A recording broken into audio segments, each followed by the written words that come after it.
Hello and welcome. Glad you joined me to my new page. It's all about training exercises. As you can see, I'm just doing the warm-up exercises just to get the blood flowing and get everything warmed up. That's why it's called warm-up. You can do this for 5 to 10 minutes or until you are out of breath. If it is more than you can manage, then this can just be your full routine. And we're doing a lot of shoulder warm-ups, warming up the shoulders, rolling with the punches, we call this one. Just rolling with the punches up, side to side, left, right and left. Using your feet, using your hips. Almost like a dance, almost like you're dancing.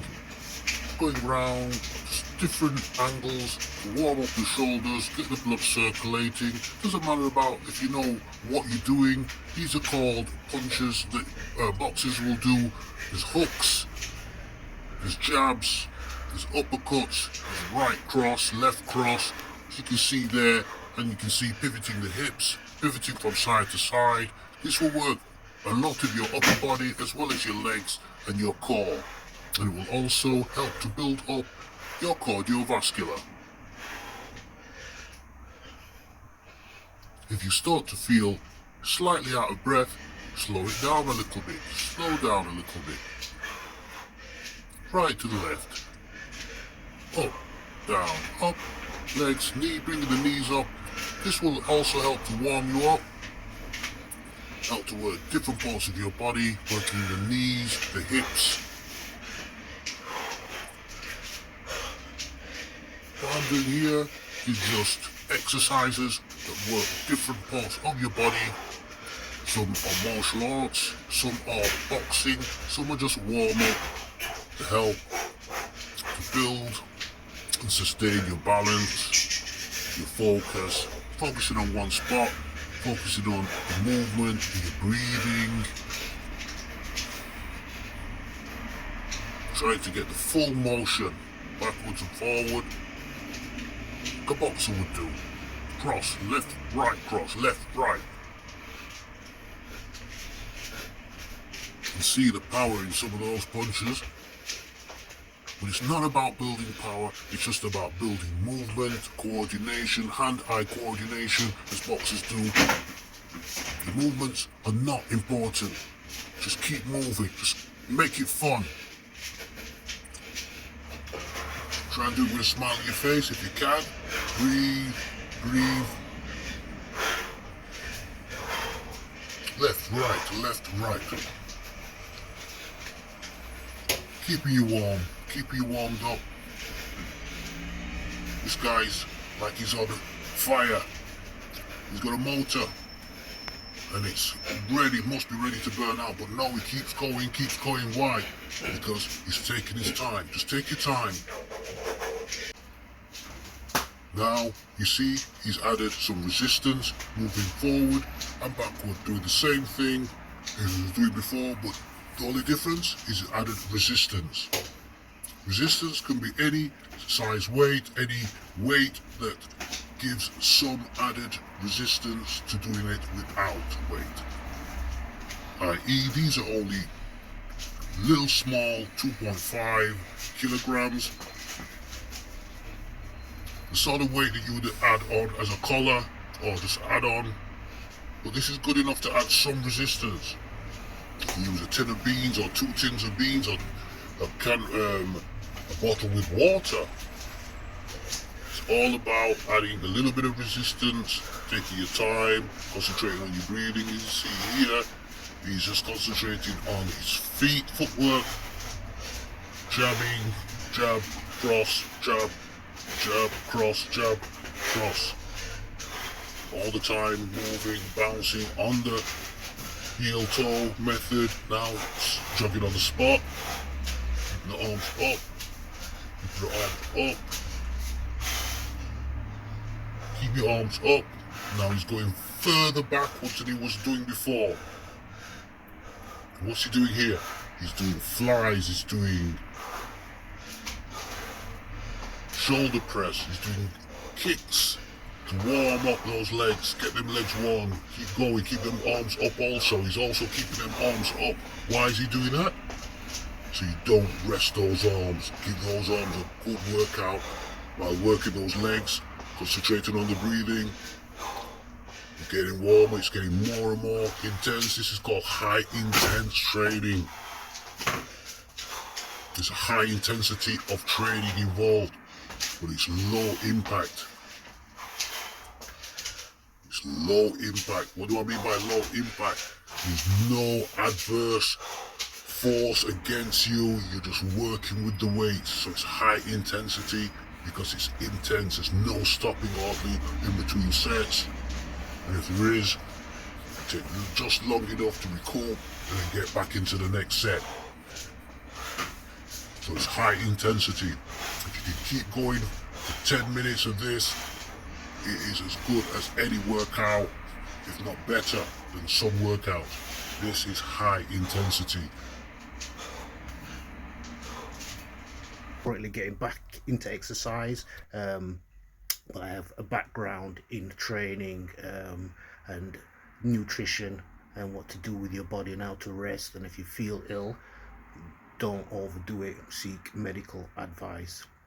That's mainly what I can tell you about the exercise. The exercise is for everybody, amateurs out, a warm-up, or it can be for therapeutic, or if you're just getting back into off from an injury and you want to get some therapy. This can be worked with resistance or without resistance. You can use water as in a swimming pool to do weights and to train up your muscles to get them ready if you've been injured. If it's a serious injury that takes a little bit longer to heal, do remember that. Don't just try and rush it. If you've been injured in some way, ligaments, torn ligaments, tendons are very painful and can take a long time to repair, if ever.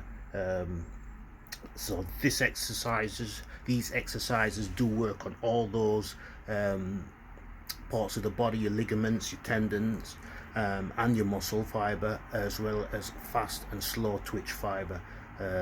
So it depends on the intensity, how you want to take this. If you want to take it to the next level, as I said, you can always do that. Anyway, keep up the good work.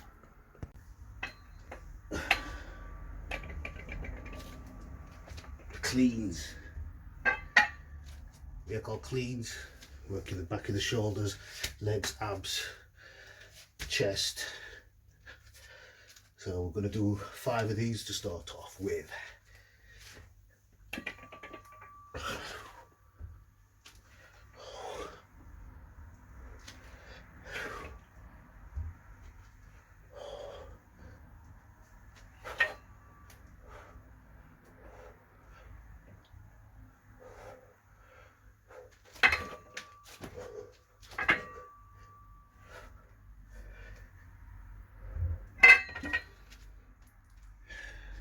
Cleans. You can do them in sets, or you can just do them on their own. They work. They activate a lot of different muscles. Compound exercises, very good for getting you up and going. I did the cleans with added shoulder press on the end, and for explosive energy, a few jumps. You can do that, do 2 sets, or just do the 1 set, or just do 1 if you're not able to do it, or just do it with the bar, or just practice it with a broomstick. No weight on it, or very little weight on it, just to get your form. That is your posture, and make sure you do it as strict as you can, keeping your back straight, feet, shoulders width apart, parallel with your shoulders, your arms near enough to your side. When you hold the bar, hold it with tension. That is bended knees, back straight, knees 45 degrees or 35 degrees to your, I'd say your ankles, so they're slightly above the bar or just away from the bar. So your back is straight, head facing forward. Focus on something in the background, something on the wall that's above you to keep your head up. So everything's at an angle, everything's straight, all clean, corners, all clean edges, and then with the tension, holding the bar, both hands shoulder width apart, you just drive forward, pushing your hips forward, drive the bar up, and at the same momentum keep the ball moving. You rise the ball up to shoulder length, which you saw me do, which was about here.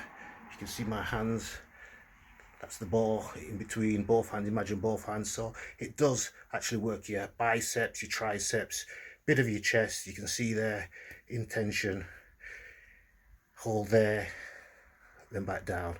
If you go further, you go into the shoulder. When you go do the shoulder press, of course you're working the shoulder, and the jumps are just extra to get you that explosive power. All right, not for everybody, but it is for me. I'm going to go and do another few sets, and then I'll see you another day. Bye.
That one's called the squat press.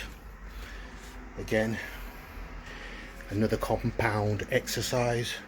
When I speak about compound exercises, I mean singular exercise, but it works multiple muscles at the same time.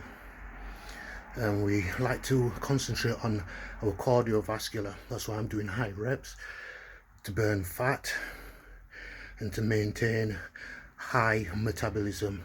That means your fast twitch fibers are always ready. Your slow twitch, they're there, keeping it stable, but you're trying to burn fat.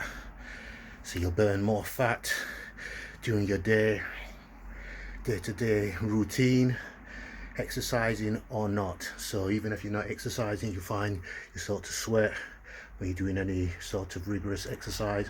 Try and build up on that. Don't just stay at the same amount of exercise or the same intensity of exercise. Try and push it a little bit further. If you feel like you can only do one, try and do two.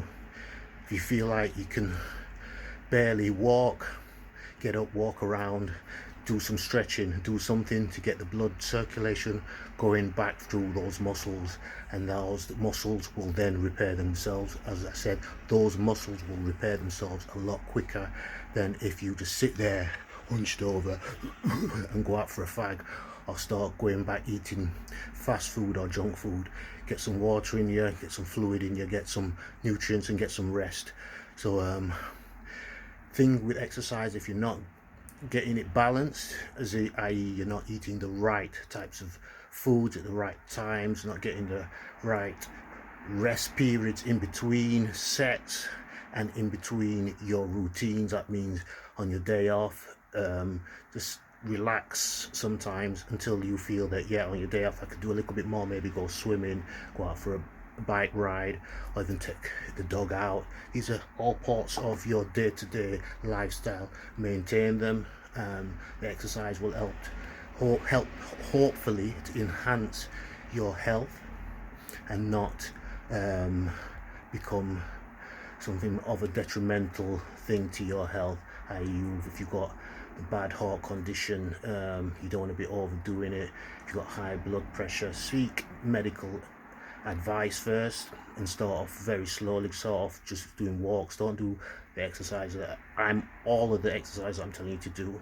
And if you do them in moderation. Try it once, have a long rest period in between. You should still feel some difference to your body. Your body will start to change, especially if you haven't exercised for a long time. It might hurt a lot. It still hurts even if you exercise over a long period of time and keep on exercising. It does hurt, and it's meant to hurt, because that pain is the driving force for most bodybuilders. That pain, they call it, that makes them want to work even harder. It builds up your testosterone, as men already know that. Certain exercises help to build testosterone, help to make you stronger, help to make you even a lot more focused in your work.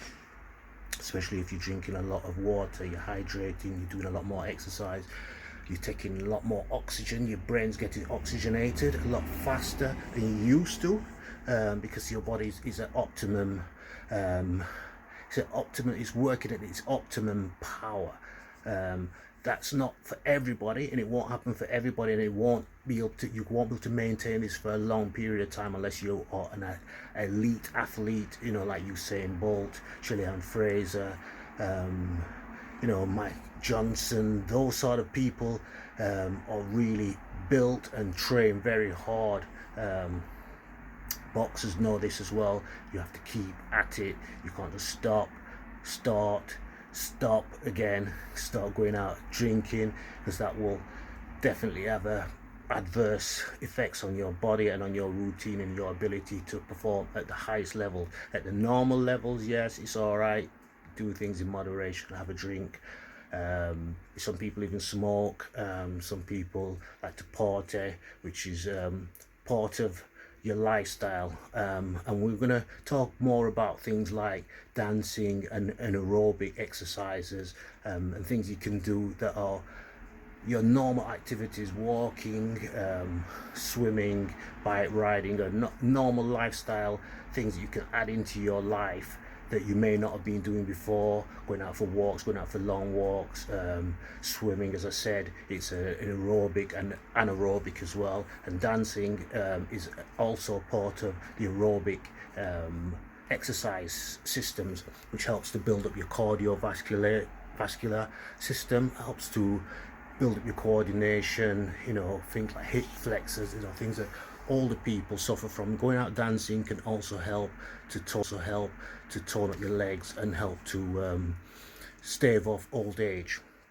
We'll talk more about that in further episodes. At the moment, we're just concentrating on getting you fit, getting myself fit, getting myself back to levels I should be at, which is pretty high if I'm trying to reach that elite level of training fitness that some of you may demand that I have.